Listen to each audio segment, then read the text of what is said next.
So last month, as part of our global prayer initiative called the Invitation, we prayed for Muslim background believers. For more than 30 years, the YWAM birth prayer movement, called 30 Days of Prayer for the Muslim World, has sought to educate, enable, and encourage Christians worldwide to pray for Muslims people as an act of love.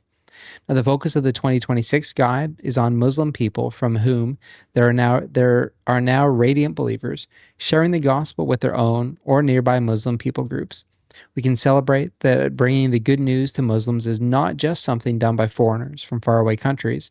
It is now the believers from Muslim backgrounds themselves who are key to transformation in their countries.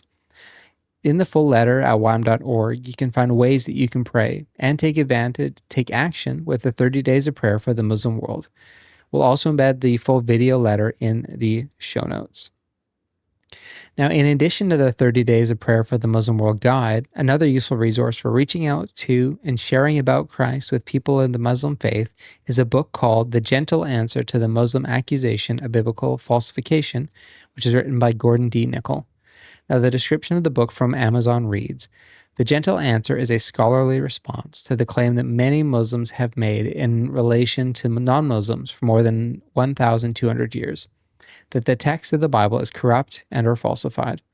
Since critical writing on the Bible is more abundant and has a longer history, Muslim polemicists have selectively used Western biblical criticism in an attempt to support the traditional Muslim accusation of biblical falsifications. Only quite recently have the techniques used in biblical criticisms been applied to the Quran. The Gentle Answer responds to the Muslim claims by placing the Bible and the Quran on a level, scholarly playing field to show that questions about the Quran are at least as challenging as questions about the Bible. The Gentle Answer invites Muslims into a conversation about the contents of the scriptures themselves. Respect for the conversation partner means taking issues of truth seriously.